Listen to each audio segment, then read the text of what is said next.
of the Alleghenies, east of the Mississippi, the rolling prairie that was America's second frontier when the Republic was young, when the new nation could not be sure it had the strength to stand or the will to live. Along this lake that washes the shores of western New York State and a corner of Pennsylvania, on this soil that became the states of Ohio, Indiana, and Illinois, history was made. Here America grew to a sovereign nation that drew strength and sustenance from the farms, the mines, and the factories of this territory.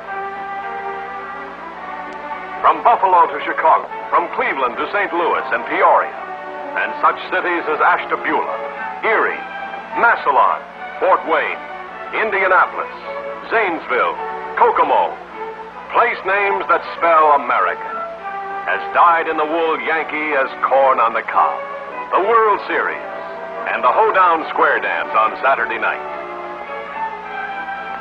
This, then, is the heart of the USA, rich in fertile soil and the bounty of great harvests, richer still in the wealth of its subsoil, the coal and other minerals of infinite variety, and thrice blessed in the vastness of its industrial plant, factories without number, turning raw materials into finished products for purchase and use throughout the nation. But to give economic meaning and social value to the products of this great region, to turn commodities into dollars, another vital element must always be present: transportation by rail, keystone in the economic structure of Midland USA. To move farm produce from the land to the tables of our people, to haul our coal, iron ore, and other raw materials from the mines and shipping docks to our mills and factories, to transport finished products from industrial centers to consumer markets. This has been and is today the job of the Nickel Plate Road. Today, the Nickel Plate Road is inseparably a part of the territory it serves, integrated into the pattern of its industry, its agriculture, and its way of life. For shippers, an originating and terminating line throughout Illinois, Indiana, Ohio, northwestern Pennsylvania, and western New York State. A line offering dependable, fast freight service, east and west, through the western gateways of St. Louis, Peoria, and Chicago, and on the east through Buffalo and Pittsburgh Junction to and from New York and New England, Pittsburgh, Baltimore, and the Philadelphia area. For passenger travel, east and west, the most up-to-date diesel-powered trains, offering luxurious comfort for sleeping and daytime travel. 6 convenient silver and blue streamlined passenger trains. Gracious living in diner or lounge, with courteous but unobtrusive service when you want it. This is first-class hotel luxury, in convenient service between Chicago and Buffalo, and between Cleveland and St. Louis, connecting at Chicago and St. Louis for the West and the Pacific Coast, and with through service at Buffalo for New York and other points east. Diversification is the key word for the territory served by the Nickel Plate. Soybeans, number 2 crop in this territory, and one of the most versatile crops taken out of the earth. Today, almost half of all the soybeans produced in the United States are grown within 25 miles of the road's rail system. Throughout this area, rich and varied natural resources: clay for pottery, fire brick, limestone, dolomite for furnace and refractory operations, silica and foundry sand.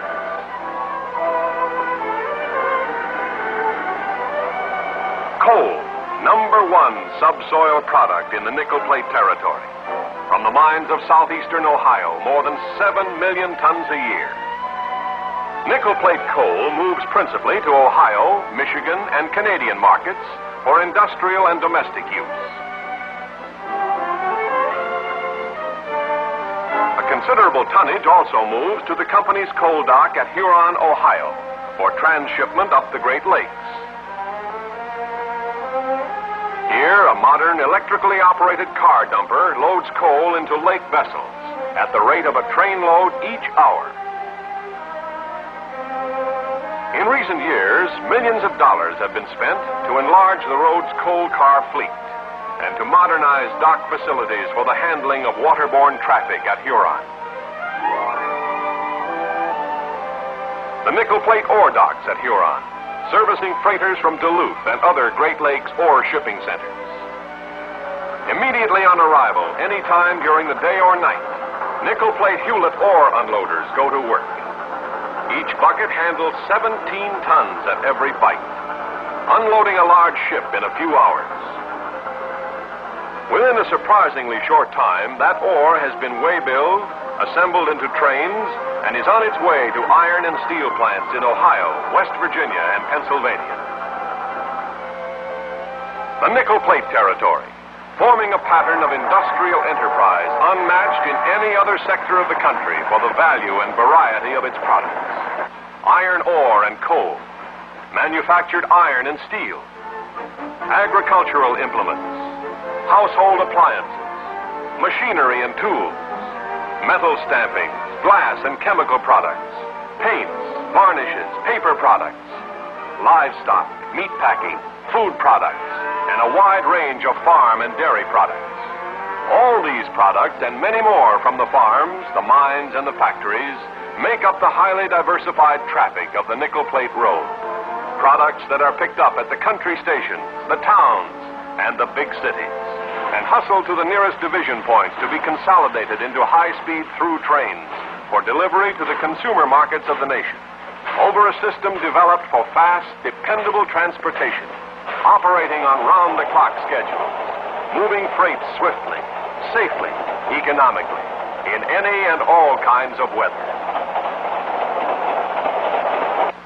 In cooperation with its eastern connections, Nickel Plate provides for arrival of shipments in Chicago and St. Louis from New York, New England, and the Philadelphia area on the second morning, thus cutting a full day from previous shipping time. Service available for less than carload as well as carload shipments. Eastbound, too, the road's present-day high-speed freight service reflects the train frequency and dependability needed to match the sharpened tempo of American commerce. Let's ride 3 of the many mainline eastbound nickel high-speed trains, one from each western gateway: Chicago, Peoria, St. Louis. Of course, there are just as many westbound trains. Here's PB-12 departing Peoria 2:30 a.m., carrying perishables and other commodities from the west. At the same time, 2:30 a.m., down in the St. Louis terminal, Nickel Plate's ST-96 pulls out with products of the St. Louis area and the Great Southwest, heading north and east.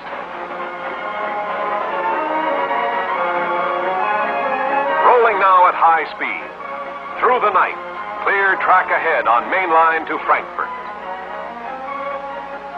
At 8 a.m., the same morning and every morning, Nickel Plate CB-12 pulls out of Calumet yards in Chicago with meats and packing house products, livestock, citrus fruits, table produce, and a wide variety of manufactured products. 9 a.m., and here comes PB-12 from Peoria, on time, pulling into Frankfort, Indiana, a Nickel Plate main dispatch point. No delay, rain or shine, as switch engines go to work. The yard alive with activity, fast, efficient.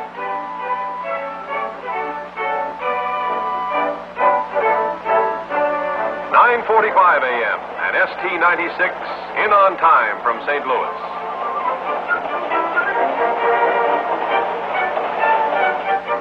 Again a train broken up, cars switched, classified according to destination. Some via Michigan City for points in western Michigan, such as Grand Rapids. Some via Toledo or other gateways for Detroit and eastern Michigan. Others for Cleveland, Buffalo, Pittsburgh, and North Atlantic states, moving through the Buffalo or Pittsburgh junction routes.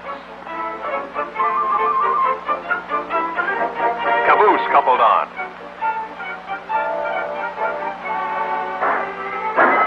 Blast from a 700 engine, and PB CB-12 pulls out of Frankfurt at 10:45 a.m.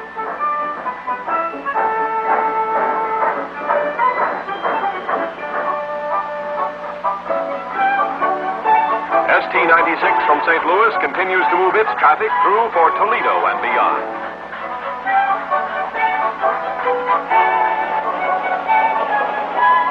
This is Bellevue, Ohio, main classification and division point of the Nickel Plate Road, handling thousands of cars a day, east and westbound.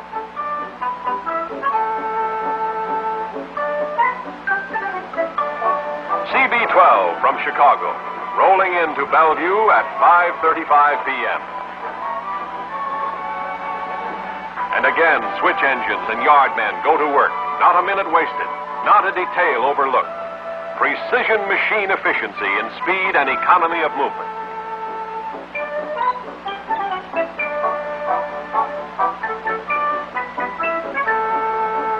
Minutes later, at 6:15 p.m., arrival at Bellevue of PB-12 from Peoria and Frankfurt. Again, the big job of breaking up a train and switching cars.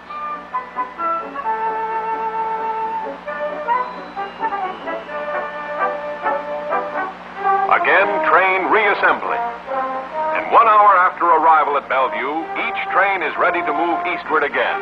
Almost a new train, with some cars dropped for other destinations, and some cars added for destinations east via Buffalo.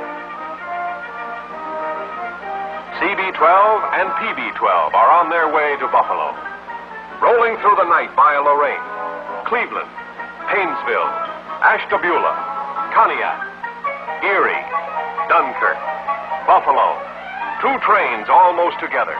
CB-12 from Chicago, PB-12 from Peoria, with pickup cars from St. Louis, arriving early morning, 4 a.m., to connect with eastern lines for New York, New England, and the Philadelphia area.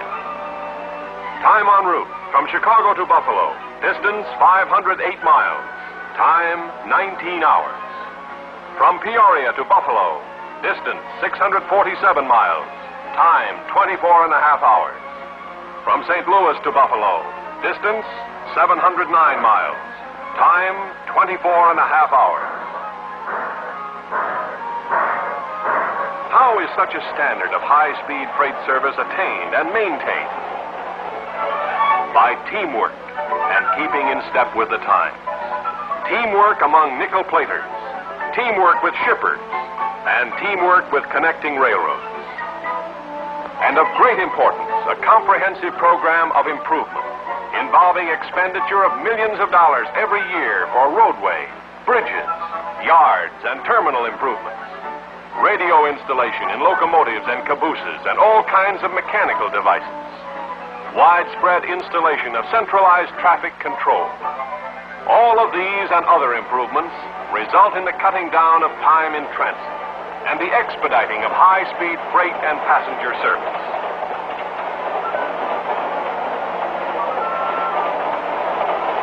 Traversing one of the most fertile food-producing areas in the United States, the Nickel Plate Road has always been one of the leading grain and table produce carriers of the Midland region.